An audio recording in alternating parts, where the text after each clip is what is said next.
When you think of the smell of citrus, you might think of something fresh and zesty, but in the world of luxury fragrance, citrus goes way beyond being just clean and bright. It can be sensual, sophisticated, and surprisingly complex. Today we are discussing 7 unique citrus fragrances to try this summer. Before we get started, all of the fragrances that I will mention today will be available at HDYS Perfumes in Miami or on their website, which I will leave everything you need to know linked in the description down below. So starting off with one of my favorite, most underrated summer fragrances, Citrus Riviera from BDK. This is a stunning, very unique, creative, fizzy citrus scent. It's very, very refreshing and not your typical fresh scent at all. This is like an ocean breeze with sweetness and fruitiness and greenness. It is very, very impressive how this one is composed. There's lemon and mandarin with neroli and fig, with this juicy, vivid, very realistic lemon zest in the opening. It has a mix of florals and earthy tones. There's immortelle, crisp eucalyptus, and this kind of like watery strawberry vibe. It's musky with patchouli, but not a dark greenness. It's a very uplifting scent overall, with this really nice kind of velvety warmth. It is a hugely underrated scent, especially from BDK, but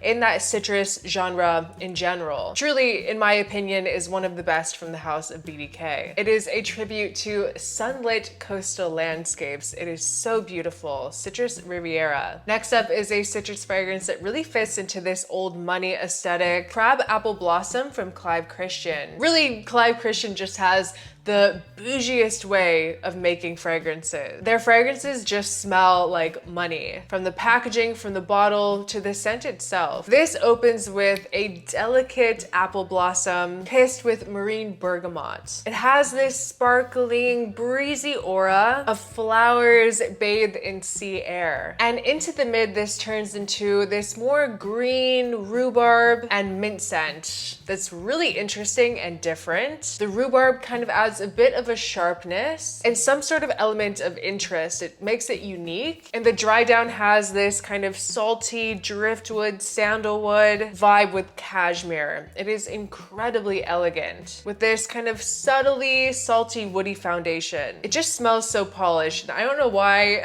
I just think that this smells like James Bond. It's very classic, very masculine, really beautiful. Taking things in a more casual direction, we have Bohemian Lime from Goldfield & Banks. This is also much more masculine leaning than the last two. This is made of Australian finger lime, aka caviar lime, which is very zesty and fresh with a hint of this kind of herbal warmth. This has Haitian vetiver and lime peel. It adds an earthiness. It grounds the scent. It's almost slightly smoky, a bit grassy. There is definitely a very strong overdose of vetiver in here. That's why I say it smells more masculine. But even though it has so much vetiver, it still keeps the citrus side alive throughout the whole composition. Of course, combined with that classic Australian sandalwood that Goldfield & Banks is known for. This also has a bit of a salty, woody dry down. But what I love is that the lime stays alive throughout the entire life of the scent. It is a really great, straightforward, more simple lime and vetiver fragrance. Goldfield & Banks is the fragrance house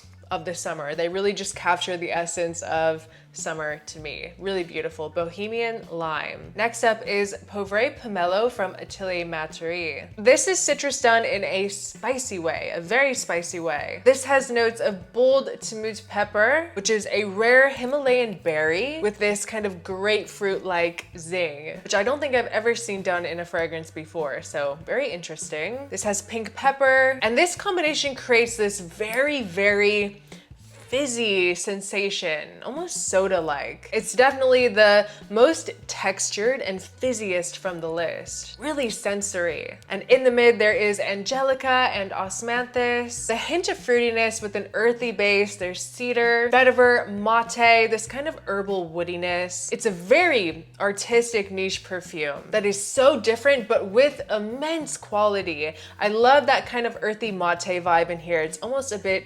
tea-like. It's kind of sharp and effervescent. So it's something a bit different than what we've been seeing recently, which is just a bunch of ginger and grapefruit fragrances. This is grapefruit and pepper. It's very attention grabbing. It's clean, fresh, kind of like a spicy, citrus, carbonated tea. Really something. This fragrance has a lot of character and personality. And this is the house that I've been really just constantly impressed by recently. Their latest releases have been amazing, and every fragrance that I've tried from them is just impressive and really well done, really well crafted. Next up, we have Riviera Lazuli from Atelier des Ors. This is a scent that evokes the feeling of a Mediterranean coast, but with a modern twist. It's a mix of lemon and cypress. It's almost a semi-gourmand feeling citrus, but it still has a lot of depth and complexity. Something almost sugary, kind of like grainy about it, gritty, like the texture of raw sugar. Really pretty, ethereal, like the sunlight reflecting off of the azure waves. Almost has this kind of sunscreen,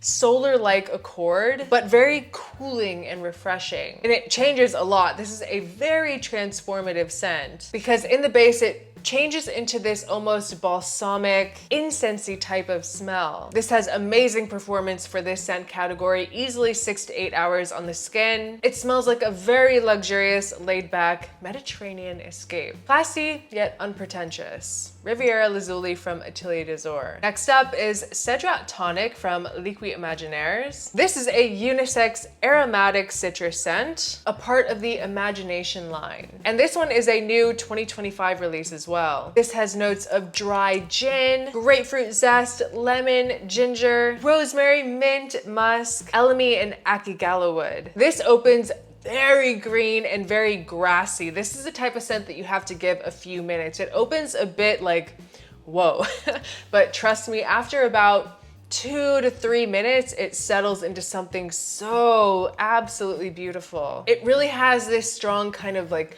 lemongrass vibe in the opening. You can feel this herbal dampness from the earth. So if you like that smell, if you like the smell of lemongrass, you definitely need to try this, but into the mid and dry down, it turns into more of this very bright, boozy scent. It's very photorealistic. It smells like ginger root. It takes me back to my childhood in a way, and it gets very minty in the mid too. Kind of like this mojito vibe from the mid to dry down. If you like things like Trino 21, Gin Tonic from M. Mikolev, or Renaissance, I think you will really enjoy this. It's bubbly and boozy. Really cool. So we're gonna go ahead and wrap up the video with a fragrance that is pretty different than all of the others we've talked about today, and that is Sunforce from The Harmonist. This is a citrus fragrance for the nighttime, in my opinion. It is a really sexy, sensual scent, show-stopping, absolutely show-stopping, head-turning, and classy. This has pomelo, Bulgarian rose, saffron, cardamom, honey, frankincense. It's very exotic, sweet, and addictive. So addictive. It's like dripping honey over melted resins, but with this solar ethereal edge. It's benzoic, very creamy. It is a year-round scent that's sexy but comforting, which is definitely a theme in The Harmonist, is that all of their fragrances are kind of either meditative or very calming and soothing. So it's interesting how they can combine that into a very like sensual, exotic fragrance. It just oozes sensuality. The opening is so good with that grapefruit and saffron. There's a lot of kick to it, but it's still creamy. And the mid is all about honey and cardamom and amber. And this has amazing longevity too. 8 to 10 hours of wear. It's dressy but alluring. So good. And it's kind of insulting to say this, but if you like something like La Nuit de l'Homme Eau de Toilette, this is like a very niche, grown-up, sexier version of it. I don't know why I make that connection in my head, something to do with the cardamom, but if you like fragrances like that, you have to try this. It is so So good. But yeah, guys, that was just a list of some of the best niche citrus fragrances for summer. If you're interested, I will leave everything linked in the description down below. And if you're in Miami, I definitely recommend heading over to HDYS Perfumery in Miami. They have a ton of very hard to find brands that you can try in store. But I hope you guys enjoyed this video. Please leave a comment down below. What is the fragrance that you love to wear for summer? I would love to know what you think. Thank you so much for watching. I appreciate you so much, and I will see you next time. Bye.